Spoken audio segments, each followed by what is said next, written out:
اللہ تیرا ہے احسان، روز نمازیں اور قرآن ہے یہ سب روح ایمان، نور رمضان نور رمضان نور رمضان نور رمضان۔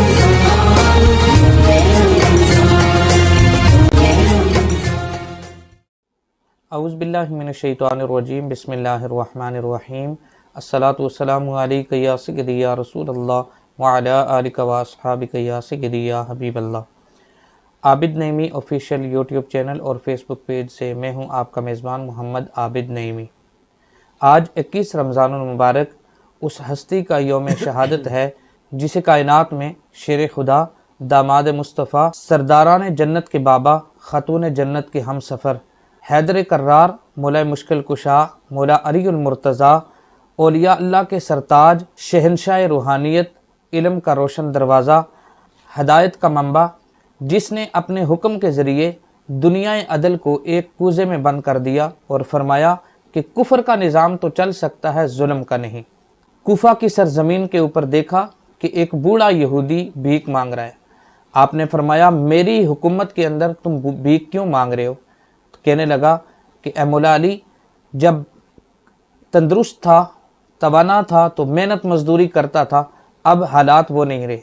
آپ نے حکم دیا کہ بیت المال سے اس کی کفالت کی جائے اور ماہانہ وظیفہ مقرر کیا جائے۔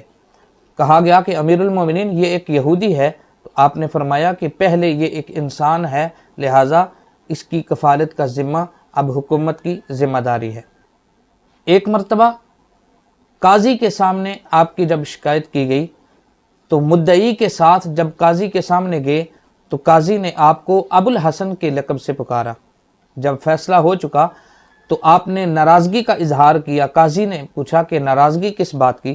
تو آپ نے فرمایا کہ میرے مدعی کو تم نے نام لے کر پکارا اور مجھے ابو الحسن یعنی کہ کنیت سے پکارا، تو عدل کا تقاضا یہ تھا کہ مجھے بھی تم نام لے کر پکارتے۔ ایک مرتبہ حضرت ابن عباس رضی اللہ تعالیٰ عنہ آپ کے پاس تشریف لائے تو دیکھا کہ آپ ایک پرانا جوتا سی رہے تھے۔ تو حضرت مولا کائنات نے پوچھا اے ابن عباس، تمہاری نظر میں اس جوتے کی کیا قیمت ہے؟ حضرت ابن عباس رضی اللہ تعالیٰ عنہ نے فرمایا کہ میرے نزدیک اس کی کوئی قیمت نہیں ہے۔ حضرت مولا کائنات نے فرمایا کہ میرے نزدیک حکومت کی قدر و قیمت اس سے بھی کہیں بدتر ہے، میں تو صرف عدل کو قائم کرنے کے لیے حکومت چلا رہا ہوں۔ ایک مرتبہ کسی شخص کو آپ نے ایک علاقے میں قاضی بنا کر بھیجا تو کچھ ہی عرصے کے بعد اس کو معزول کر دیا۔ کہنے لگا اے امیر المومنین، نہ ہی میں نے کسی کے اوپر ظلم کیا اور نہ میں نے عدل کا دامن اپنے ہاتھ سے چھوڑا، تو پھر مجھے معزول کیوں کیا گیا؟ تو آپ نے فرمایا کہ میں نے دیکھا کہ سائل کی آواز سے تیری آواز بلند ہو رہی ہے۔ محترم حضرات، آج اس ہستی کا یوم شہادت ہے۔ آج ہمارے پاس تشریف فرما ہے میرے استاد گرامی جناب حضرت علامہ مولانا سید سجاد حسین شاہ کاظمی صاحب۔ آپ شیخ الحدیث ہے جامعہ فخر العلوم لاہور کے۔ ہماری خوش قسمتی ہے کہ آج حضرت مولا کائنات کی شان کے اوپر گفتگو کرنے کے لیے انہی کے گھرانے سے استاد گرامی ہمارے پاس تشریف لائے۔ استاد محترم، حضرت مولا کائنات شیر خدا رضی اللہ تعالی عنہ، جن کو آقا کریم صلی اللہ علیہ وسلم نے علم کا دروازہ کہا، شریعت کی نظر میں حضرت مولا کائنات رضی اللہ تعالیٰ عنہ کے حوالے سے آپ کیا فرماتے ہیں؟ اعوذ باللہ من الشیطان الرجیم، بسم اللہ الرحمن الرحیم۔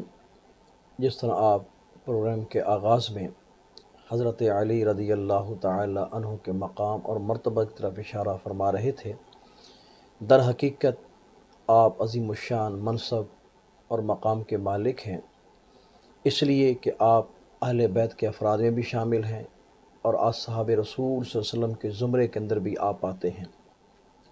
جو نگاہ نبوت کی کرنیں آپ کو نصیب ہوئیں، اسی نسبت کے طفیل خالق کائنات نے آپ کا مقام و مرتبہ ایک منفرد قسم کا بنایا ہے۔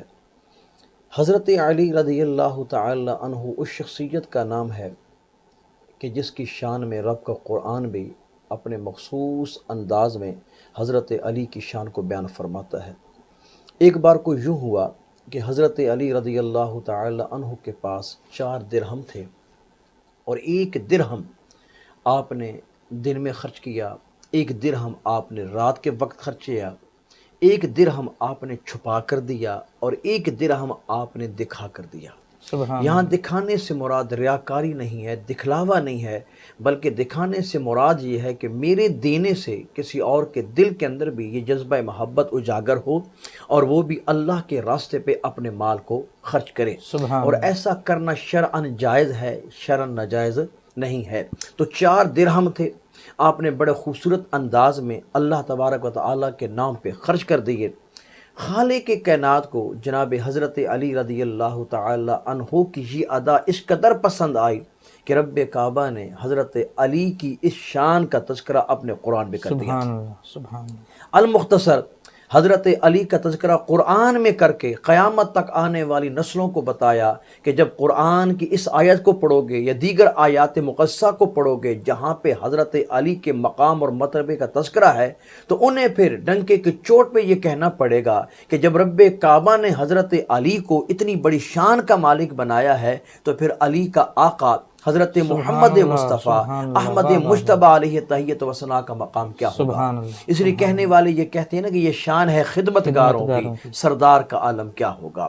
4 درہم خرچ کیے۔ اب رب کا قرآن کہتا ہے الذین ینفقون اموالہم باللیل والنہار سرا وعلانیہ، وہ لوگ جو دن کے وقت، رات کے وقت چھپا کر یا کھلم کھلا اپنا مال اللہ کے راستے میں خرچ کرتے ہیں، ان کا اجر جو ہے وہ رب کعبہ کے پاس ہے۔ سبحان اللہ۔ اب سرکار جانیں کہ رب کعبہ کتنا اجر عطا فرماتا ہے، یا رب کعبہ خود جانیں کہ وہ اپنے بندے کو کیا عطا فرما رہا ہے۔ اور ان کی دوسری خوبی یہ بھی ہے کہ ان پر نہ تو کوئی خوف اور نہ ہی وہ غمگین ہوتے ہیں۔ اگر اسی آیت کو ہم سامنے رکھیں، جب بندہ مومن یا حضرت علی رضی اللہ تعالی عنہ سے سچا پیار کرنے والا اس آیت مقدسہ کو پڑھتا ہے اور حضرت علی رضی اللہ تعالی عنہ کی شان کو دیکھتا ہے، اور پھر وہ بھی حضرت علی کے نقش قدم پہ چل کر جب اپنا مال خالق کائنات کے نام پہ لٹا دیتا ہے، یتیم بچوں پہ لٹا دیتا ہے، کسی غریب کی بیٹی کے جہیز میں شامل کر دیتا ہے، کسی غریب انسان کی مدد کر دیتا ہے، تو پھر وہ بندہ بھی اسی قطار کے اندر شامل ہو جاتا ہے جس قطار کی سربراہی کا جھنڈا حضرت علی کے پاس ہے۔ سبحان اللہ۔ یونفقون جمع کسی کا ہے، یعنی قیامت تک خرچ کرنے والے تو آئیں گے، حضرت علی رضی اللہ تعالی عنہ کے نقش قدم کو اپنانے والے آئیں گے۔ اب جو بھی اس راستے کا مسافر بنے گا، پھر اس کا ٹھکانہ دوزخ نہیں ہوگا، اس کا ٹھکانہ جنت ہو جاتا ہے۔ ماشاءاللہ، ماشاءاللہ۔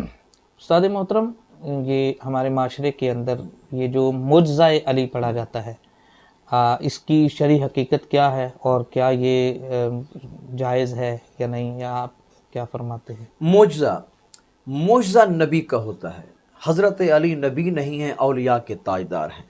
اب پہلے بتا چکے ہیں کہ آپ اولیاء کے ماتھے کا جھومر ہیں۔ اس وقت تک کوئی بندہ ولی نہیں بنتا جب تک حضرت علی اٹیسٹڈ نہ کر دیں، سبحان اس کی سند کو، اس کی ڈگری کو، اس کے پیجز کو، اس کے کاغذات کو جب تک آپ اٹیسٹڈ نہ کریں، کوئی بندہ قطب ربانی نہیں بن سکتا، زمانے کا غوث نہیں بن سکتا۔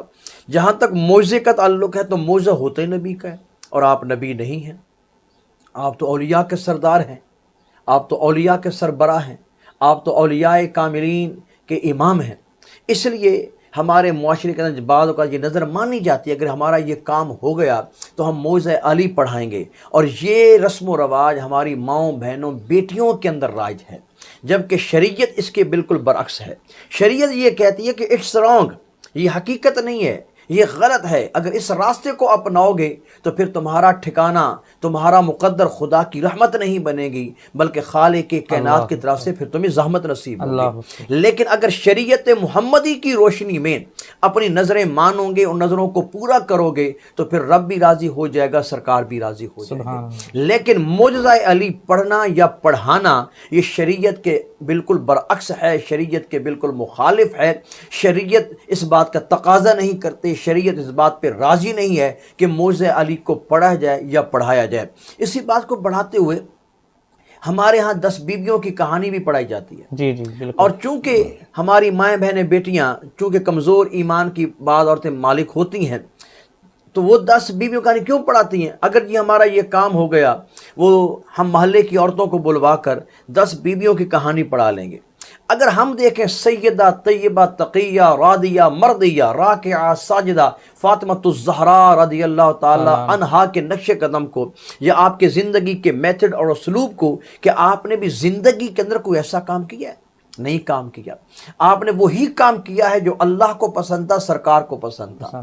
اگر آپ نے اپنے گھر کے لیے نوکرانی کی ڈیمانڈ کی تو میرے نبی نے ان کو سبحان اللہ کا وظیفہ بتا دیا، الحمدللہ کا وظیفہ بتا دیا، اللہ اکبر کا وظیفہ بتا دیا۔ اگر آج بھی کوئی کنیز فاطمہ، کوئی غلام فاطمہ سیدہ طیبہ کے نقش قدم پہ چلنے والی 10 بیویوں کی کہانی پڑھنے کی بجائے سبحان اللہ کو اپنا وظیفہ بنا لے، الحمدللہ کو اپنا وظیفہ بنا لے، اللہ اکبر کو اپنا وظیفہ بنا لے، تو دنیا کے دکھ، دنیا کے غم، دنیا کے مصائب و آلام اس سے روٹھ جائیں گے، اور خالق کائنات کی طرف سے ابدی خوشی اس کا مقدر اور نصیبہ بن جائے گی۔ اس لیے اس پروگرام کی وساطت سے میں یہ بتانا چاہتا ہوں، یہ میسج کنوے کرنا چاہتا ہوں کہ خدارہ میڈ ان پاکستان شریعت کو نہ اپنائیں، میڈ ان مدینہ شریعت کو لے کر آئیں۔ جو شریعت محمد عربی صلی اللہ علیہ وسلم نے ہمیں بتائی ہے، ہم اسی شریعت کو اپنے وجود پہ لاگو کریں، ہم اسی شریعت کو اپنے وجود کے اوپر لاگو کریں۔ جب اپنے وجود کے اوپر شریعت مطہرہ کو لاگو کریں گے تو محبوب کریم علیہ الصلوۃ والسلام کی بارگاہ سے ہمیں مقام اور مرتبے کا شرف بھی نصیب ہوگا۔ سبحان اللہ۔ جی استاد محترم، آپ نے بڑی خوبصورت گفتگو کی ہے۔ آپ کی گفتگو سے ایک سوال میرے ذہن میں آیا، میں چاہتا ہوں کہ ناظرین کی بھی اس کے اندر اصلاح ہو جاتی، کہ جس طرح آپ نے فرمایا کہ نظر مانی جاتی ہے 10 بیویوں کی کہانی اور 12 اس طرح، تو ایک تو میرے خیال میں اگر وہ بیویوں کی کہانی پڑھنے کے بجائے سورہ یاسین پڑھی جائے تو وہ زیادہ بہتر ہے، وہ قرآن کا دل ہے۔ دوسرا سوال یہ ہے کہ یہ نظر کسے کہتے ہیں؟ نظر ماننا کس طرح کی نظر ماننی چاہیے، اور کون سی نظر اگر مانی جائے تو اس کو پورا کرنا ضروری ہوتا ہے؟ قرآن کے بڑے پیارے الفاظ ہیں، یوفون بالنظر، وہ نظر کو پورا کرتے ہیں، وہ منت کو پورا کرتے ہیں۔ اب قرآن اس بات کی اجازت دے رہا ہے، ہم کون ہوتے نفی کرنے والے، لیکن نظر وہی مانی جائے کہ جس کی وجہ سے ہمیں اللہ کی رضا نصیب ہو۔ سبحان اللہ۔ مثال کے طور پر میں نظر یہ مانتا ہوں، اگر میرا یہ کام ہو گیا تو میں 2 رکعت نماز نفل ادا کروں گا۔ اگر میرا یہ کام ہو گیا تو میں کوشش کروں گا کہ اپنی کمائی میں سے جس قدر بھی ہو سکا دینی مدرسے کے اندر اپنی اس محبت کو شامل کروں گا، یا مسجد کی تعمیر کے اندر اپنی محبت کو شامل کروں گا۔ وہ لیمیٹڈ نہیں کرتا، وہ باؤنڈ نہیں کرتا، وہ میں خرچ کروں گا، وہ 10 روپے بھی ہو سکتے ہیں، 10 لاکھ بھی ہو سکتا ہے۔ اگر ایسی نظر مانی جائے کہ میں اپنے محلے کے غریب لوگوں کو کھانا کھلاؤں گا، میں اپنے محلے کے غریب لوگوں کو کپڑے پہناؤں گا، یا میرے پڑوس کے اندر، میرے بہن بھائیوں کے اندر ایسے افراد موجود ہیں جو اپنی بیٹی کی شادی نہیں کر سکتے، تو میں ان کی شادی کے اندر اپنے خرچے کو ڈالوں گا۔ اس سے پھر فائدہ کیا ہوگا کہ معاشرے سے غربت دور ہوگی۔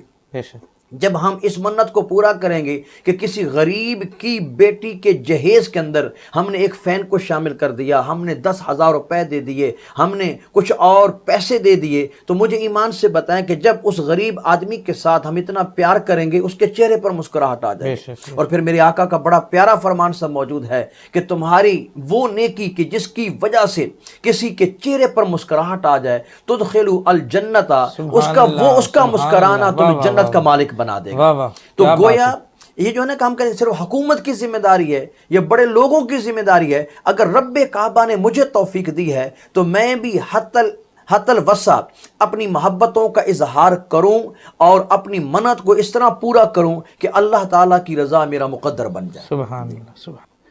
استاد محترم، یہ آج کل دیکھا گیا ہے کہ موبائل کے اندر کوئی بھی ایک اچھی بات لکھ کر اس کو سینڈ کیا جاتا ہے اور منسوب حضرت مولا کائنات سے کیا جاتا ہے۔ بے شک حضرت مولا کائنات کے اقوال بہت زیادہ ہیں، لیکن کیا کسی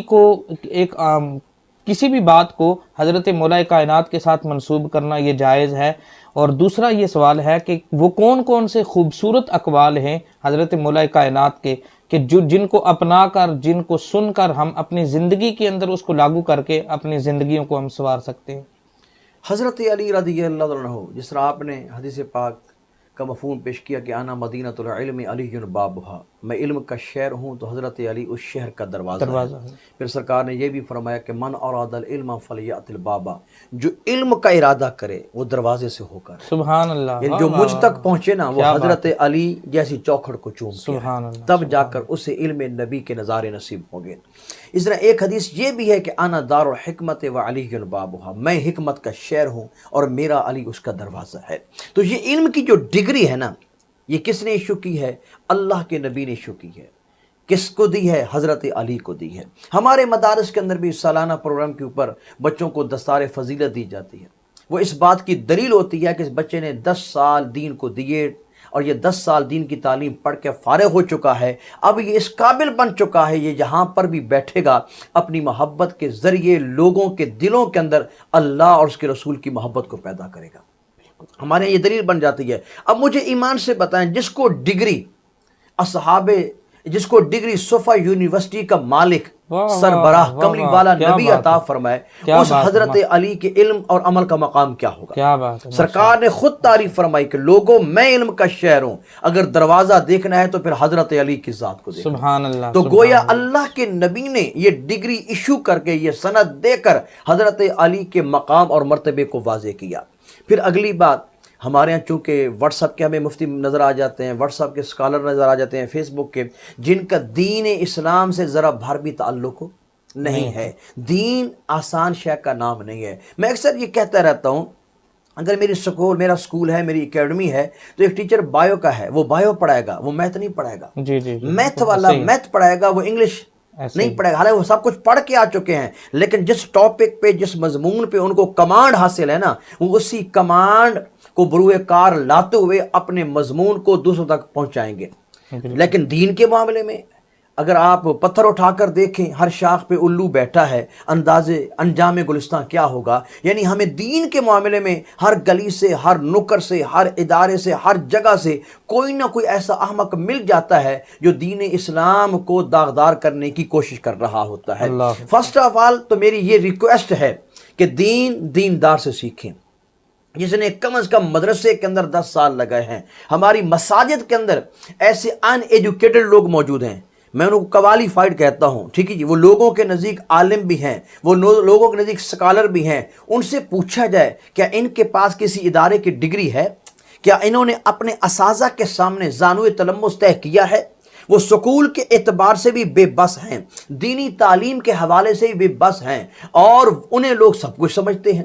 جبکہ دوسری طرف ایک دین کا عالم جس نے 10 سال ایک ادارے کے اندر لگائے ہیں، جامعہ نیمیہ کو ٹائم دیا، جامعہ نظامیہ کو ٹائم دیا، جامعہ فخر العلوم کو ٹائم دیا، اس کی کوئی وقت بھی نہیں ہے، اس کی کوئی حیثیت بھی نہیں ہے، اس کا کوئی معیار بھی نہیں ہے۔ تو اللہ کے نبی نے جس کو معیار کا حامل بنایا ہے، یا رب کے قرآن نے جس کو معیار کا حامل بنایا، وہ عام بندہ نہیں ہے، وہ علم والا ہے۔ رب کا قرآن کہتا ہے نا، حَلْ يَسْتَوِي الَّذِينَ يَعْلَمُونَ وَالَّذِينَ لَا يَعْلَمُونَ۔ اس لیے ہمیں دیکھنا چاہیے کہ جو کہتے ہیں حضرت علی نے یہ فرمایا، بھئی بتائیں، آپ نے پڑھا ہے، آپ نے اپنی آنکھوں سے دیکھا ہے کہ اس منظر کے آپ نے نظارے کیے ہیں؟ اس کا جواب نفی میں ہوگا۔ جب جواب نفی میں ہے تو اتنا بڑا بولنے کی کیا ضرورت ہے؟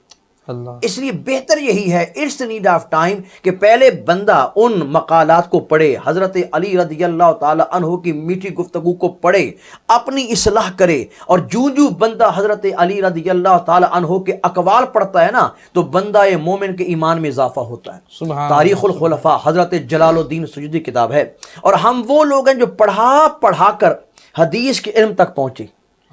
ہم لوگ کہتے ہیں شیخ الحدیث ہیں، لیکن حضرت جلال الدین سیوطی اس شخصیت کا نام ہے کہ جس کو اللہ کے نبی نے شیخ الحدیث ہونے کا ٹائٹل عطا کیا۔ سبحان اللہ، سبحان اللہ۔ اور آپ کی کتاب تاریخ الخلفاء اس کو پڑھ کر دیکھیں تو اس کے مطابق یہ بھی ہمیں لگتا ہے کہ حضرت علی رضی اللہ تعالی عنہ بہترین ڈاکٹر تھے۔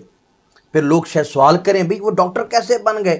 بھئی وہ جس نبی کے شاگرد تھے، اس نبی کو دینی اور دنیاوی تمام علوم پہ عبور حاصل تھا۔ وہ نبی تو دور کی بات ہے، اگر حضرت جبریل امین بھی سرکار کی نگری میں آتے ہیں تو حضرت جبریل امین کا نورانی لعاب جب سلمان فارسی کے منہ میں پڑتا ہے تو سلمان فارسی، جس کو عربی کا ایک لفظ نہیں آتا تھا، نورانی لعاب کے پڑھنے سے عربی زبان کے وہ ماہر بن جاتے ہیں۔ جب حضرت جبریل امین امین کے کمال کا یہ عالم ہے تو پھر مجھے بتاؤ حسنین کے نانا کمال کا عالم کیا سبحان اللہ، تو میرے نبی ہر علم کے عالم، بہت بڑے مذہبی سکالر، آقا علیہ الصلوۃ والسلام ہر ٹیکنیکل ڈپارٹمنٹ کے ماہر، تو میرے نبی نے اپنے اصحاب کو دینی دنیاوی تعلیم سے روشناس کیا۔ جو سائنس ہے وہ حدیث کا مجموعہ، جو سائنس ہے وہ قرآن سے نکلی ہے۔ حضرت علی ایک ڈاکٹر بھی تھے، وہ کیسے؟ آپ فرماتے ہیں کہ لوگوں اگر انار کھاؤ نا، انار کا دانہ کھاؤ تو ساتھ جھلی بھی کھا لیا کرو۔ وہ جو جھلی ہے، جو پردہ ہے، فَإِنَّهُ دَبَّاغُ الْمِعْدَةِ، اس جھلی کے صدقے سے، اس جھلی کو کھانے سے اللہ کریم تمہیں معدے کی بیماری سے صحت یابی عطا فرمائے۔ اللہ اکبر، سبحان یعنی یہ کس کا قول ہے؟ حضرت علی کا قول ہے۔ کتاب کون سی؟ تاریخ الخلفاء۔ اسی طرح حضرت علی رضی اللہ تعالی عنہ، ایک بار اب آپ کے سامنے آپ کا بیٹا موجود ہے، حضرت سیدنا امام حسن رضی اللہ تعالی عنہ، تو آپ نے بیٹے سے بہت سارے سوالات کیے، لیکن میں 2-3 لوں گا۔ آپ نے پوچھا مسدادو یا بنیا مسدادو، میرے بیٹے بتا سداد کسے کہتے ہیں؟ اللہ، ہدایت کس چیز کا نام ہے؟ سبحان قرب الہی کسے کہا جاتا ہے؟ تو حضرت امام حسن نے بڑا پیارا جواب دیا۔ آپ فرماتے ہیں دفع المنکر بالمعروف، ابا جی برائی کے بدلے میں نیکی کرنا یہ ہدایت کہلاتا ہے۔ سبحان اگر کوئی آپ کو گالیاں دے رہا ہے، آپ گالیاں سن کر دعائیں دیں دیں۔ کوئی آپ کے راستے میں روڑے اٹکا رہا ہے، آپ اس کے راستے میں پھولوں کی کلیوں کو بچھا دیں۔ یہ کیا کہلاتی؟ ہدایت کہلاتی ہے۔ ایسا بندہ عام نہیں ہوتا، ایسا بندہ قرب الہی کی منزل پہ متمکن ہو جاتا ہے۔ اسی طریقے سے آپ نے یہ بھی پوچھا مسسماحتو، حسن بتاؤ سخاوت کسے کہتے ہیں؟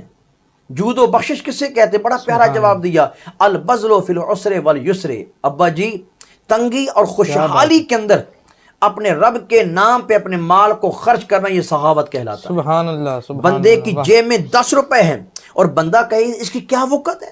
نہیں بھائی نہیں، جس رب کعبہ کے نام پر تم اپنے مال کو لٹا رہے ہو، ماہ رمضان ہے، لوگ مدارس کے اندر اپنا خرچ کا پیش کر رہے ہیں، مساجد کو دے رہے ہیں، اگر کسی کے پاس 10 روپے ہیں وہ یہ نہ سمجھے بہت چھوٹی رقم ہے، جس رب کعبہ کے نام پہ میں اور تم خرچ کر رہے ہیں وہ رب کعبہ بڑا کریم ہے۔ سبحان جب وہ کرم کرنے پہ آتا ہے نا، اسی 10 روپے کے بدلے میں ہماری زندگی کو بھی جنت بنا دیتا ہے۔ سبحان اللہ، تو آپ فرماتے ہیں تنگی میں اور خوشحالی میں خرچ کرنا سخاوت کہلاتا ہے۔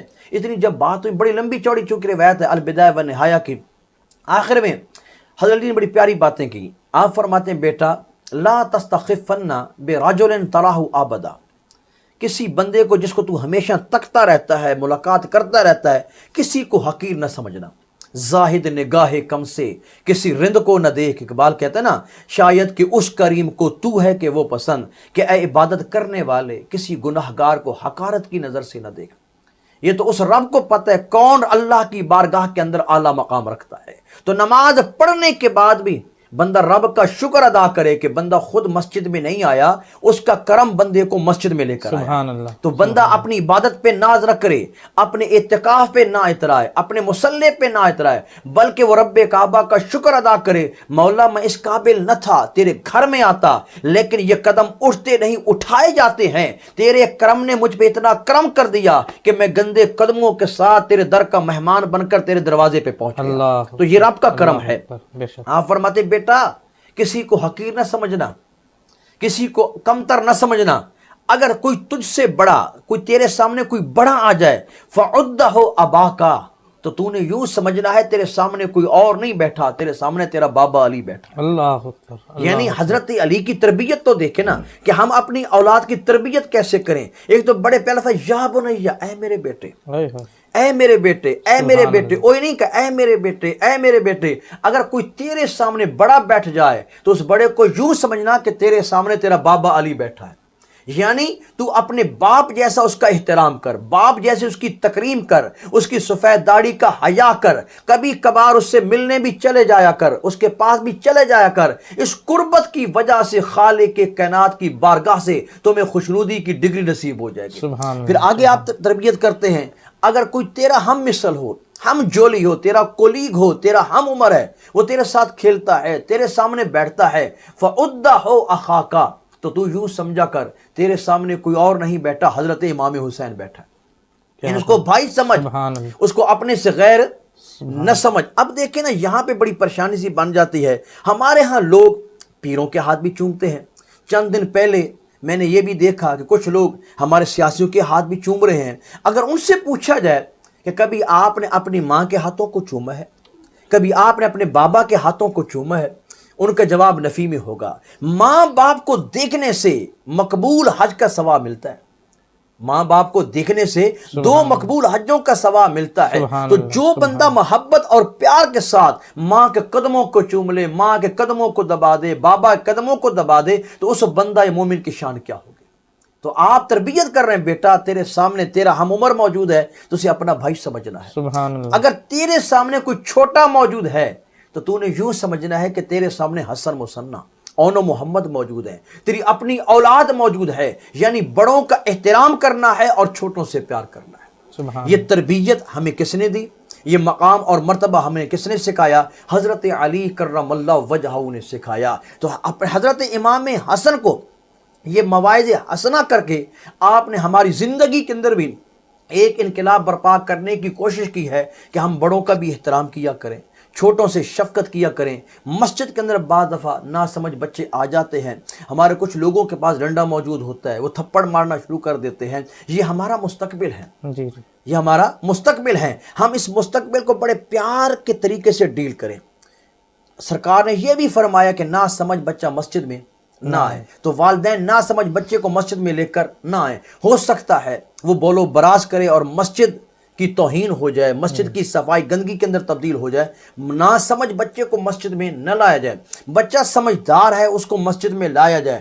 باپ لے کر آئے, بڑا بھائی لے کر آئے, اس کو اپنے ساتھ کھڑا کرے, اس کی تربیت کرے. اس کو نام بھی بتائے تو بچہ دیکھ کر رکوع بھی کرے گا, بچہ دیکھ کر سجدہ بھی کرے گا, بچہ دیکھ کر دعا بھی کرے گا. لیکن اگر اس کو ڈس ہارڈ کر دیا جائے, اس کو لوز ہارڈ کر دیا جائے, تھپڑ مار کر, اوے کہہ کے, سختی کر کے, تو وہ بچہ مسجد سے دور بھاگ بھی سکتا ہے, خالق کائنات کی رحمت کے گھر سے دور بھاگ بھی سکتا ہے. تو اب ضرورت اس بات کی ہے کہ ہم جس معاشرے کے اندر رہتے ہیں اس معاشرے میں رہ کر ہم انہی اسباق کو لے کر چلیں جو اسباق حضرت علی نے ہمیں عطا فرمائے ہیں. اس کا فائدہ کیا ہوگا کہ معاشرے میں پھر نفرت جنم نہیں لے گی, اس معاشرت کے اندر محبت کی فضا قائم ہوگی, بڑوں کا احترام ہوگا, چھوٹوں کی شفقت ہوگی, ایک دوسرے کے چاہنے والے لوگ ہوں گے, اور وہ ساری کی ساری ریاست مدینہ کی عملی تصویر بن جائے گی. سبحان اللہ, سبحان اللہ. محترم ناظرین, استاد گرامی جب فرما رہے تھے بچوں کے حوالے سے, تو میرے ذہن میں استاد محترم ایک بات آئی ہے کہ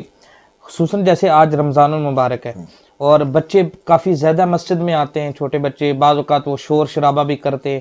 تو اگر جس طرح استاد محترم نے فرمایا کہ والدین خود بچوں کو ساتھ لائیں اور اپنے ساتھ کھڑا کریں, پھر نماز پڑھائیں, تب بچوں کی تربیت ہو. والدین مسجد میں نہ آئیں اور بچوں کو مسجد میں بھیج دیا جائے تو ظاہر ہے پھر وہ وہاں پہ آ کے شور شرابہ کریں گے, اور پھر ہمارے بزرگ حضرات جو ہے وہ بعض اوقات غصہ بھی کر دیتے.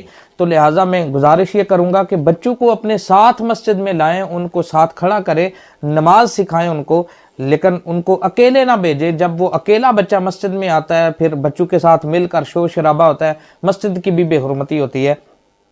استاد گرامی, خلفائے ثلاثہ حضرت سیدنا صدیق اکبر رضی اللہ تعالیٰ عنہ, سیدنا عمر فاروق رضی اللہ تعالیٰ عنہ, عثمان غنی رضی اللہ تعالیٰ عنہ, اور حضرت مولا کائنات کا آپس میں کیا ربط, کیا تعلق تھا, کیا پیار محبت تھی.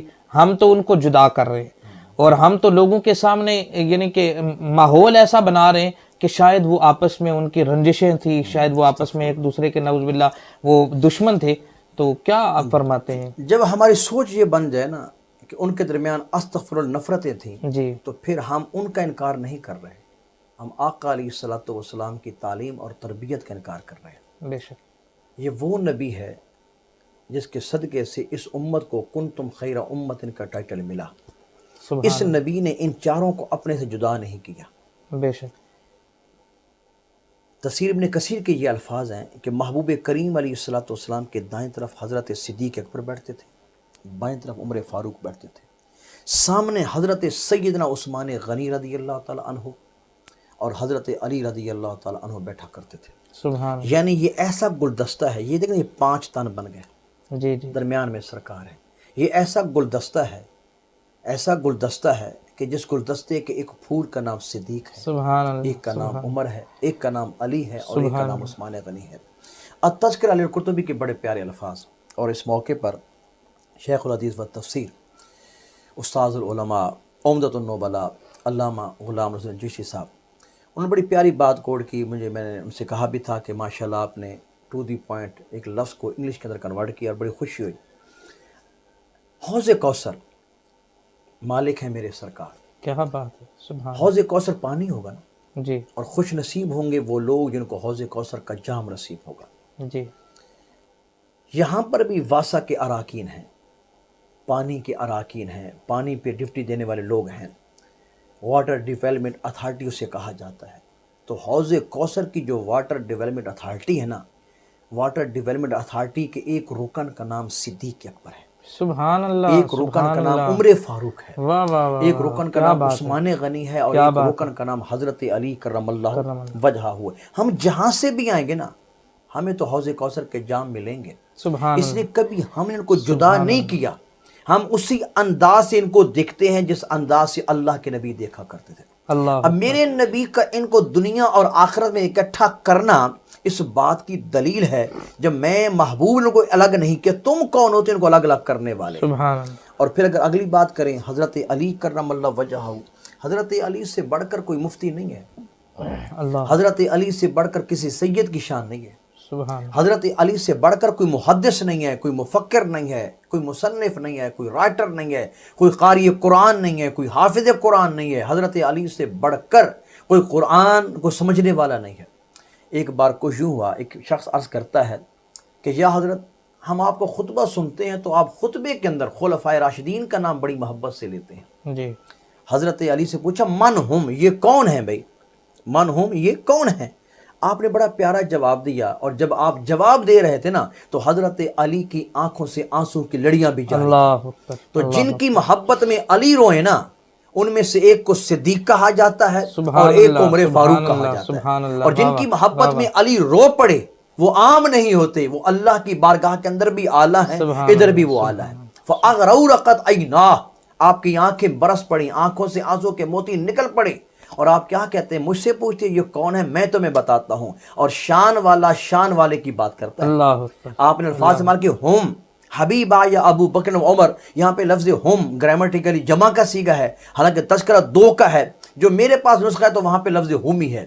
اور جب جمع کا صیغہ استعمال کیا جائے تو اس کا بھی فائدہ یہ ہوتا ہے کہ اگلی ذات کی شان کو بتانا، اگلی ذات کی شان کو بتانا. کوئی گرامیٹیکلی آبجیکشن نہ لگا جنہیں ہما آنا چاہیے، لیکن نہیں، جو میرے پاس نسخہ ہے وہاں پہ ہم کے الفاظ ہے. آپ فرماتے ہم حبیبہ یا ابو بکر و عمرہ، عمرو. اور پگلے مجھ سے تو پوچھتا ہے یہ کون ہے، میں تمہیں بتاتا ہوں یہ صدیق اکبر ہے اور عمر ہے، اور یہ دونوں میرے جگری یار ہیں. سبحان اللہ. ہم امام الہدا، یہ دونوں ہدایت کے امام ہیں. کیا بات ہے. پھر آپ نے اگلی بڑی پیاری بات کی، ہم شیخا الاسلام.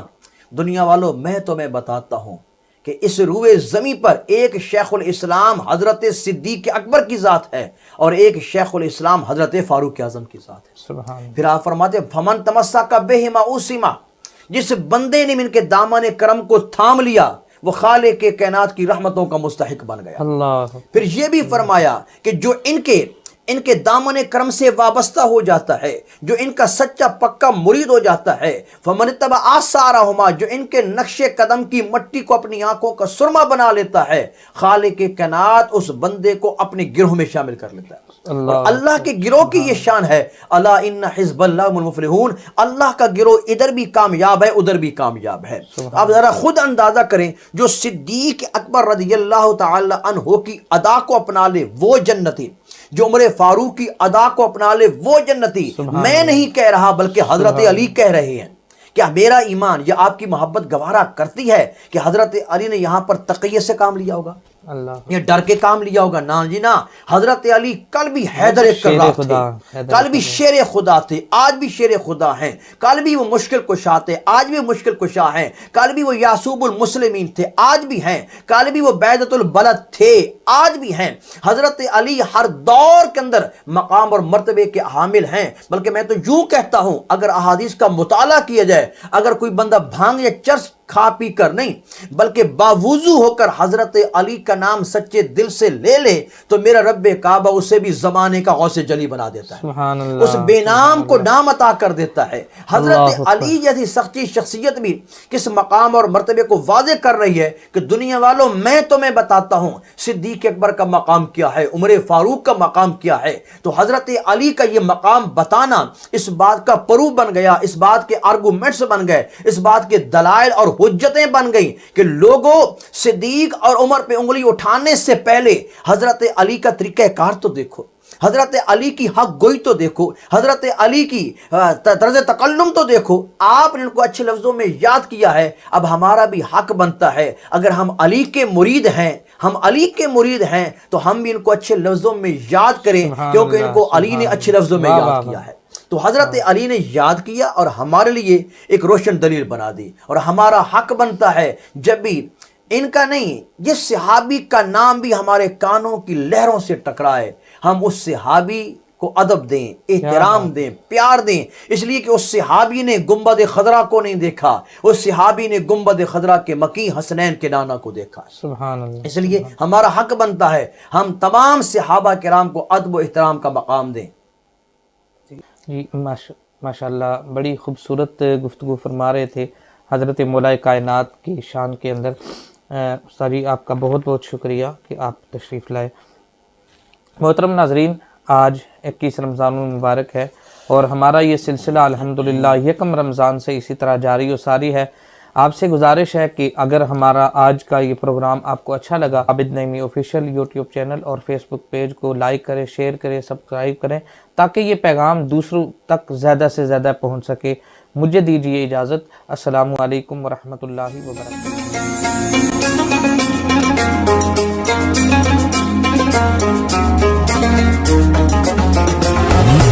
اللہ تیرا ہے احسان، روز نمازیں اور قرآن ہے یہ سب روح ایمان، نور رمضان۔